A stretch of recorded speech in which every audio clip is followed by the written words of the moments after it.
Verity, I thought I'd have a bit of a chat to you about a commercial property that I'm selling at the moment. And so we're just at the final stages where we're collecting all our offers. We actually, you probably already know, based on my other videos, I'm not a big fan of auctions. And so I think they're pretty limited as far as the way they're trying to sell a property. I think it excludes a lot of people and actually potentially allows you to miss out on some opportunities that might not otherwise, be available. And so it opens it up to people that aren't subject to any, basically auctions are saying it's cash unconditional, so people can't be subject to finance or there can't be any terms and all that sort of stuff. Particularly in the world of commercial, terms and conditions and trying to take someone's personal situation into account is really important, especially when you're talking about a property that's, multi-million-dollar property. Then sometimes people don't have, the cash sitting in the bank, or sometimes they want to negotiate something with the owner that's going to be better outcome for the owner or better outcome for them or a mixture between the two. So I thought I'd have a chat to you about a conversation that I had with a potential purchaser. They came and put an offer in, and they put an initial offer in at the start. Their offer was, to be honest, was a bit off where the asking, what we were hoping to get offers at. And so, but then they came back to, hey, Asley, thanks for joining. And then they came back and said, well, what if I put some conditions in the offer?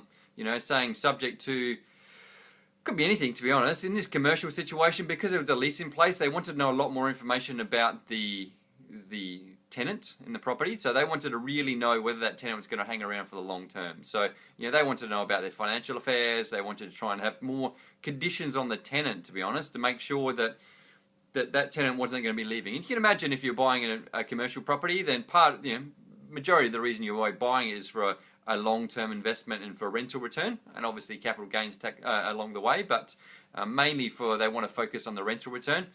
And so if you have a tenant in there that's really secure, then obviously it's increasing the value of what the property would otherwise be. Obviously if the tenant's not so secure, and if they move out, then suddenly that property which you thought was quite valuable isn't so valuable anymore because you're not earning the rent that you otherwise would be. So I can understand why the purchaser wanted to know whether the tenant was open to giving more information about their situation.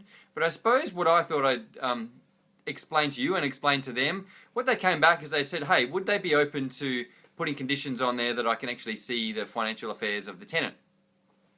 I said to them, hey, well, maybe we could go back and look at that option. What I suggest to you is you put a condition in your offer saying I'd like to know more information about the tenant and I'd like them to give me their financial accounts so that I can see whether they're a secure tenant or not. And so, which is fine. Their response to me, though, was, no, I don't want to put in an offer until I know whether they're going to accept my condition. And I suppose this is what I want to explain to you, and I wanted to explain to them at the time too, is that conditions and your offer collectively make up your total offer, really, because you can put an offer at a price, but you have a condition you're not going to pay for 100 years, then really that person's not going to get any money. So conditions can be such things as when the property is going to settle, what sort of deposit you're going to pay, is it subject to finance, is it subject to a sale of a property, is it subject to all those things I talked about. You can basically make up any condition you want, but obviously the determining point of whether the owner wants to accept your condition is how much you're actually going to offer. The more conditions you put in there, the more likely it is the owner's going to want a higher offer.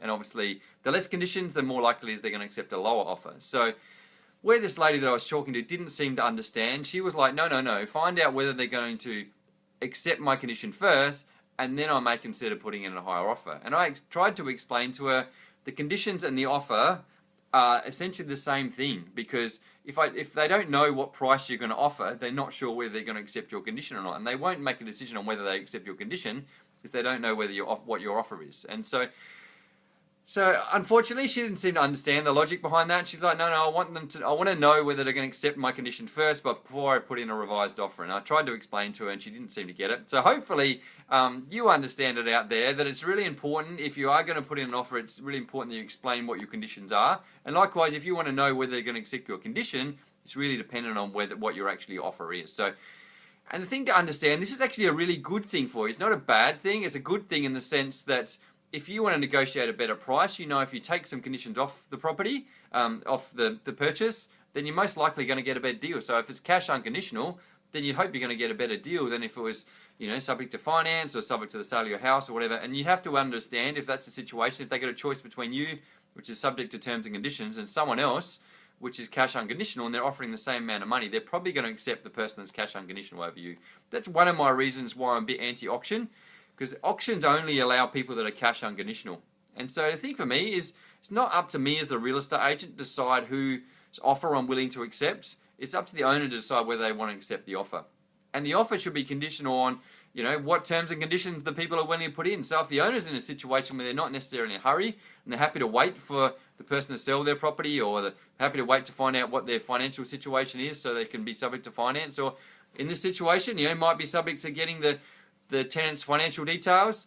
We don't necessarily know whether that's something the owner's willing to accept, but having an auction process, you're excluding that person right from the start, because in an auction process, it has to be cash unconditional, and we don't have any other choice. So hopefully that makes sense to you. Hopefully you can see how, from the seller's perspective, how it all makes sense. And also hopefully you can see how, from a buyer's perspective, you have an opportunity to get a better deal than you otherwise would if you can add some conditions, or likewise take some conditions off the sale of the property. So if you like what I had to say, then click on the like button. If you haven't liked it, still click on the like button anyway, because I really appreciate it. And if you've got a situation where you've managed to negotiate a really good deal, you might have taken off some conditions and got a much better price, or likewise you might have added some conditions or extended the settlement period, something that actually you ended up offering a higher price to the owner, but in actual fact it ended up a much better deal for you because you added conditions to the contract which allowed you a lot more flexibility, and the owner was happy to accept it, and for you and for the owner it worked out a much better deal, even though you're actually paying more. So if you've got a situation like that, I'd be interested to hear about that one too. And if you've got something you'd like me to talk about in a future episode, then put a comment in the comment box. I'm happy to have a chat about that too. And I look forward to catching up with you guys again next time. Thanks guys. Bye.